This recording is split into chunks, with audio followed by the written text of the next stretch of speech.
Eccoci a Londra. La capitale inglese è stata utilizzata solo occasionalmente nei film di 007, giusto per rappresentare nella cosiddetta Bond Formula il luogo del briefing iniziale tra M e Bond e successivamente 007 parte per la sua missione all'estero. A partire da Skyfall invece, Londra è ampiamente raffigurata nello sviluppo delle storie. Quindi, per gli ultimi 3 film, Skyfall, Spectre e No Time to Die, abbiamo parecchie location londinesi da trattare. È come essere convocati nell'ufficio del preside. È il nuovo presidente, procedura standard. Io lo chiamo una rottura di scatole in più. Mi trovo in Trinity Square, quella è la Trinity House, dove M viene convocato da Mallory all'inizio di Skyfall per rispondere dei dati rubati.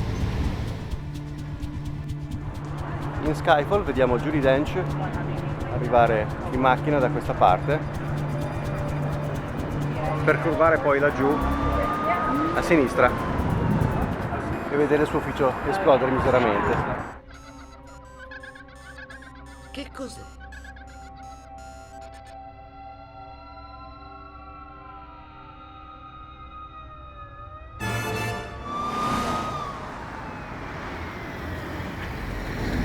Dal film GoldenEye in avanti, questa è la sede del servizio segreto, è l'MI6. Sono a più punti di Vauxhall Bridge. Santo cielo! Che succede? Levatevi di mezzo! Non riconoscete la macchina? Signora,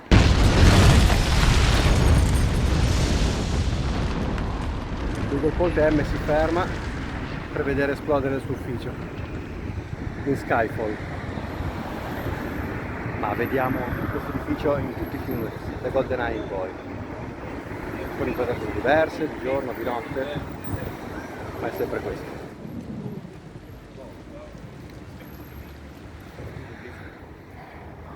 Nei film più recenti si vede anche questa moderna costruzione, che è più recente, che è stata costruita negli ultimi anni e che è abbastanza inconfondibile.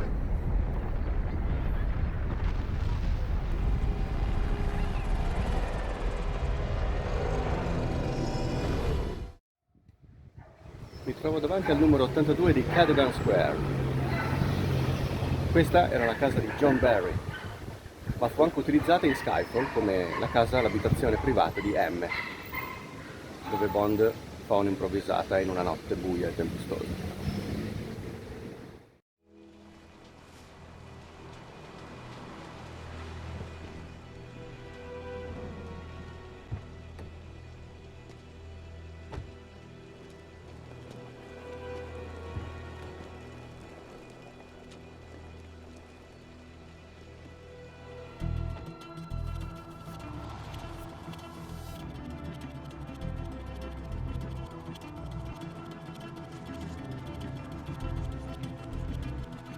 Questo è il parcheggio sotto Smithfield Market, il mercato di quest'area.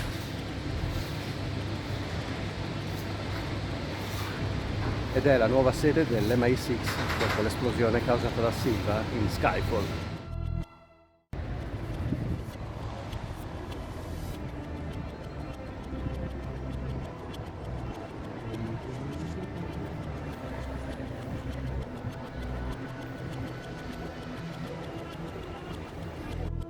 Mi trovo alla National Gallery di Londra. Ovviamente Bond fa il suo ingresso dalla porta principale, da questo punto. Attualmente è chiuso al pubblico, si entra da un'altra parte. Ma in Skyfall lo vediamo salire da queste scale.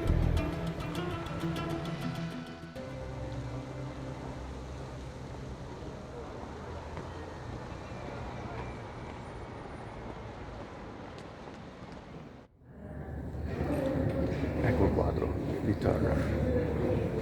Voi cosa ci vedete? Il quadro è stato spostato, attualmente si trova in un angolo.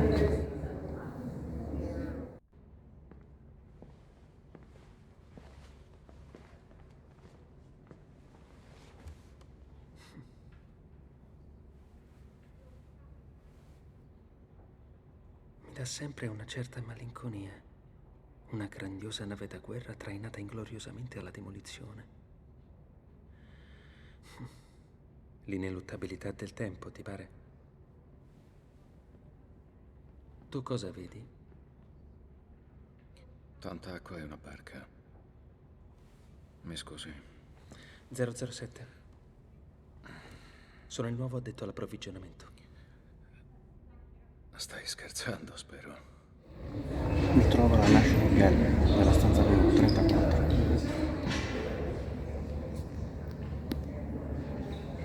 Riconoscerete infatti il quadro alle mie spalle.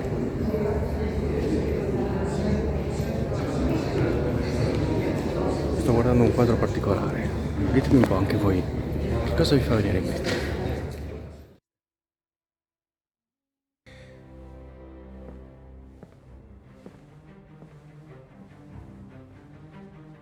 Buona fortuna sul campo. E per favore riporta la dotazione tutta intera.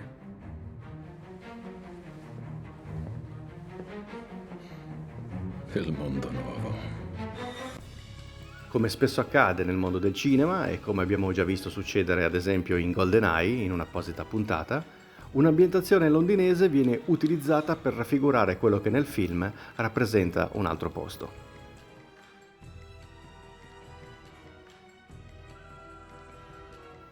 E la piscina dove 007 si tiene in forma è quella del Canary Riverside Club, con l'effetto speciale del panorama su Shanghai aggiunto digitalmente.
No, non siamo a Shanghai, siamo nella City di Londra.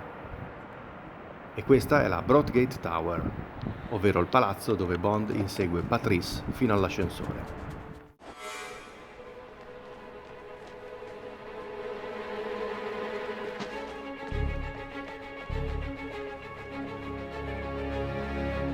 Mi trovo nella stazione di Temple, sulla District Line, la linea gialla, di cui passa anche la linea verde. District. Aspettiamo la metro e vediamo da che parte si dirige il traditore Silva.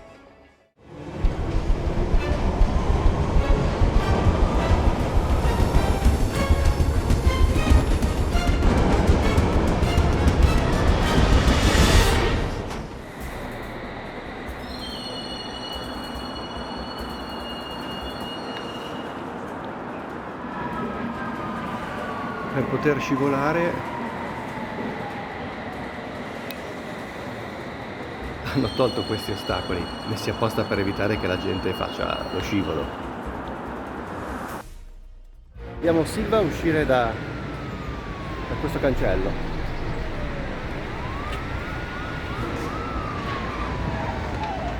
E poi salire sull'auto qua, davanti all'uscita di Embankment. Bond esce dalla metropolitana in questo punto.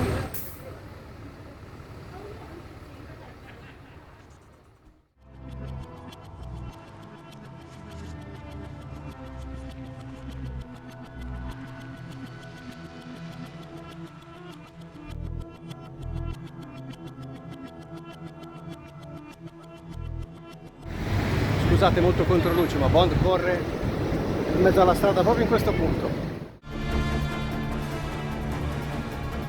Allora, ricapitolando, nei film di 007 Londra è solitamente raffigurata all'inizio della storia, quando l'agente segreto incontra M che gli affida la sua missione all'estero. In GoldenEye, tuttavia, svariati punti della capitale inglese rappresentano la città russa di San Pietroburgo, come abbiamo analizzato in un precedente episodio. Nel film Skyfall del 2012, per la prima volta buona parte della trama si svolge sul suolo britannico e molti punti di Londra vengono utilizzati. Seguendo l'ordine del film, all'inizio vediamo M passare vicino al Parlamento, per poi incontrare Mallory alla Trinity House in Trinity Square. E al suo ritorno alla base, dal ponte di Vauxhall, vediamo esplodere l'edificio dell'MI6. Ci spostiamo al numero 82 di Cadogan Square, dove la casa del compositore John Barry rappresenta l'abitazione privata di M, dove 007 compie un blitz notturno. Passando su questo ponte, il Waterloo Bridge, Bond viene condotto alla nuova sede dei servizi segreti e vediamo l'ingresso al parcheggio sotterraneo di Smithfield Market, mentre i tunnel e gli interni sono ripresi al parcheggio Union Car Parks e al centro eventi House of Vans. L'agente segreto incontra Q nella stanza numero 34 della National Gallery e finalmente parte per la sua missione all'estero, ma il grattacielo dove 007 insegue la sua traccia non si trova a Shanghai, trattandosi della Broadgate Tower nella City. Bond torna quindi a Londra consegnando l'antagonista Silva, che tuttavia fugge attraverso il labirinto della metropolitana e quella che sembra la fermata di Temple in realtà è ricreata a Charing Cross, in un'apposita area dismessa e adibita proprio ad uso cinematografico. Silva riemerge in superficie nei pressi della stazione di Embankment, mentre Bond esce da quella di Westminster, correndo sulla Whitehall per raggiungere e salvare M, ancora una volta convocata alla Trinity House, come all'inizio della storia. Lungo la Whitehall riconosciamo l'ex edificio degli uffici di guerra di Churchill, nella finzione sede del servizio segreto in quasi tutti i film di 007 negli anni '80, che analizzeremo in un'apposita puntata. Nella scena finale di Skyfall, quando 007 osserva la vista dei tetti di Londra, riconosciamo proprio le due torrette di questo edificio. E anche per questa volta è tutto. A presto, con nuove location bondiane.